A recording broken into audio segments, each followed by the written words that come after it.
नमस्कार दोस्तों, स्वागत है आपका आज के हमारे इस शो में। आज हम आपसे बात करना चाहेंगे हिंदू धर्म में व्रत का अर्थ और उसके प्रकार के बारे में। जैसा कि आप सभी को पता होगा कि हमारे हिंदुत्व में हर देवी देवता और शुभ तिथि के अनुसार हम लोग व्रत यानी कि उपवास रखते हैं। तो चलिए आगे बढ़ते हैं। सबसे पहले बात करेंगे हम हिंदू धर्म में व्रत के अर्थ के बारे में। तो हिंदुत्व में जो व्रत का अर्थ है वो है आत्म संयम और इंद्रियों पर नियंत्रण। व्रत का मतलब ये नहीं है कि केवल भोजन छोड़ना ही व्रत का मतलब नहीं होता है, बल्कि व्रत का मेन मतलब ये होता है कि अपने आत्म संयम को बनाए रखना और अपनी इंद्रियों को एक स्थान पर नियंत्रित रखना। यदि अगर आप व्रत यानी कि उपवास रह रहे हैं तो उसके लिए जो है आपको अपने मन को एकाग्रित करना होगा और ईश्वर के प्रति हमें पूरा ध्यान केंद्रित करना होगा। जो हिंदू धर्म में व्रत यानी उपवास है वो केवल धार्मिक दृष्टि से ही नहीं बल्कि हमारा वैज्ञानिक दृष्टि से देखा जाए तो हमारे शरीर पर भी काफ़ी प्रभाव डालता है। हमारे शरीर की जो पाचन क्रिया है, पाचन तंत्र की जो शक्ति है वो काफ़ी मजबूत होती है। इससे हमारे शरीर पे भी काफ़ी लाभदायक होता है। तो देखा जाए तो व्रत जो है वो केवल एक धार्मिक अनुष्ठान ही नहीं बल्कि वह हमारे स्वास्थ्य के लिए भी काफ़ी लाभप्रद है। अब हम आपसे बात करना चाहेंगे हिंदू धर्म में व्रत यानी कि उपवास जो होते हैं उनके कुछ प्रकार हैं। ये कई प्रकार से रखे जाते हैं। जो हिंदू धर्म में व्रत होते हैं वो अलग अलग देवी देवताओं और शुभ तिथियों के अवसर पर रखे जाते हैं। तो जैसा कि कई प्रकार के हमारे व्रत हैं जो इस प्रकार हैं, जैसे हो गया हमारा निर्जला व्रत, सजला व्रत, फलाहारी व्रत और मासिक व्रत, साप्ताहिक व्रत। तो ये कई प्रकार के हमारे व्रत हैं जिनको हम अलग अलग देवी देवताओं और शुभ तिथियों के अनुसार रखते हैं। अब हम बात करते हैं कि इन जो हमारे ये अलग अलग प्रकार हैं इनके अंतर्गत क्या विशेषता है, इनके अंतर्गत क्या चीज़ें आती हैं, इसके बारे में हम आपको विस्तार से समझाना चाहेंगे।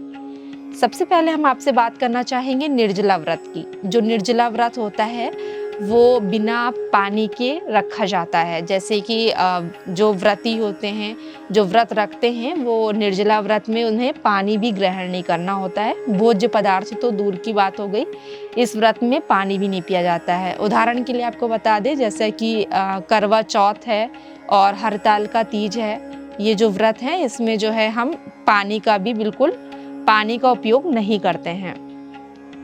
फिर हम बात करना चाहेंगे आपसे सजला व्रत की। जो सजला व्रत होता है उसमें हम पानी तो पी सकते हैं लेकिन भोज्य पदार्थ नहीं ग्रहण कर सकते। जैसे कि एकादशी का व्रत हो गया, शिवरात्रि हो गई। इसमें क्या करते हैं, जब हम व्रत रहते हैं तो इसमें पानी तो हम पी सकते हैं लेकिन जो हमारा फलाहार होता है वो हम शाम को जिन भी देवी देवताओं के अनुसार रह रहे हैं उनकी पूजा आराधना करने के बाद हम फलाहार कर सकते हैं। फिर अब हम आपसे बात करें फलाहार व्रत की। तो जो फलाहार व्रत होता है उसमें हम पानी भी पी सकते हैं और फलाहार के तौर पे बात किया जाए तो हल्का आहार भोज्य ले सकते हैं। जैसे कि उदाहरण के तौर पे जो नवरात्रि का व्रत आता है वो इसी के अंतर्गत आता है। इसमें जो है व्यक्ति 9 दिन का व्रत रहते हैं। इन 9 दिन के व्रत में व्यक्ति जो है वो फलाहार के उस पे 9 दिन का व्रत अपना पूर्ण रूप से नियमों के अनुसार करते हैं। फिर आपसे बात की जाए अगर साप्ताहिक व्रत की। जो साप्ताहिक व्रत है उसके अंतर्गत आते हैं जैसे कि अलग अलग देवी देवताओं के रूप में, जैसे शिव जी का व्रत होता है सोमवार को शिव जी का व्रत रखा जाता है, मंगलवार को हनुमान जी का व्रत रखा जाता है और शुक्रवार को माता लक्ष्मी का वैभव व्रत रखा जाता है। तो ये जो हमारे व्रत हैं ये जो है इनको हम साप्ताहिक तौर पर अलग अलग दिन पे अलग अलग देवी देवताओं के अनुसार रखते हैं। इस व्रत में भी हम जो है क्या कहते हैं फलाहार करते हैं और इसमें भी पानी वानी हम पी सकते हैं। फिर अगर हम बात करें आपसे मासिक व्रत की, तो जो मासिक व्रत हमारे आते हैं वो है जैसे पूर्णिमा हो गया, अमावस्या हो गया। तो ये हमारे मासिक व्रत आते हैं। जो हमारा अमावस्या व्रत होता है वो पितरों की तृप्ति के लिए रखा जाता है और जो हमारा पूर्णिमा का व्रत होता है वो जो है हम रखते हैं उसको ध्यान और घर में अपनी सुख शांति विशेष के लिए ये पूर्णिमा का व्रत रखा जाता है। तो हमारे हिंदू धर्म में जो व्रत यानी कि उपवास होते हैं, ये भी कई प्रकार के होते हैं, जिनको हम अलग अलग देवी देवता और शुभ तिथियों के अनुसार रखते हैं।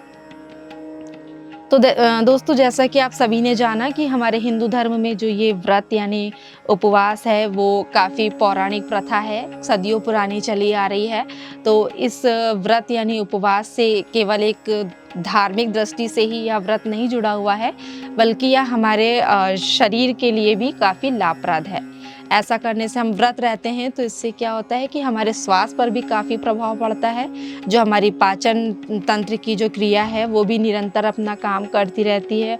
इससे क्या होता है कि अगर हम एक दिन व्रत यानी उपवास रहते हैं तो हमारे शरीर के जितने भी विषैले तत्व होते हैं वो बाहर निकल जाते हैं, जिससे क्या होता है कि हमारा जो शरीर है वो काफ़ी लाभ, इससे हमारे शरीर का जो है डिटॉक्सिफिकेशन होता रहता है और हमारे शरीर में और भी जितने भी विषैले तत्व हैं वो बाहर निकल जाते हैं। इससे एक तरह का कह सकते हैं कि हमारे शरीर को रेस्ट मिलता है और हमारे पाचन तंत्र की जो क्रिया है वो अच्छी हो जाती है।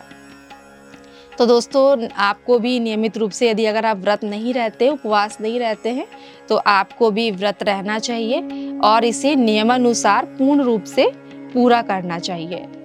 तो आज हमने आपसे बात करी कि हिंदू धर्म में व्रत यानी उपवास का क्या अर्थ है और वो कितने प्रकार के होते हैं। तो दोस्तों, अब हम आपसे बात करेंगे अपने नेक्स्ट एपिसोड में कि व्रत का क्या महत्व है और हिंदू धर्म में कुछ प्रसिद्ध व्रत होते हैं। अभी तो हमने आपको प्रकार के बारे में बताया और हिंदू धर्म में कुछ प्रसिद्ध व्रत होते हैं जिनको हम आपको अपने नेक्स्ट एपिसोड में समझाएंगे। तो दोस्तों, ज़रूर देखिएगा हमारी नेक्स्ट वीडियो। तो आपको आज की वीडियो कैसी लगी? यदि आपको पसंद आई हो तो अपने परिवार और दोस्तों के साथ ज़रूर साझा करें। यदि आपके पास इससे रिलेटिव कोई भी टॉपिक है तो आप ज़रूर हमें शेयर करें। आप में से किसी का भी टॉपिक अगर हमें पसंद आता है तो आपके लिए हमारे पास कुछ उपहार हैं जिन्हें हम आपको भेंट में देंगे। तो आज के लिए बस इतना ही। मैं आपसे आज्ञा चाहती हूँ। धन्यवाद।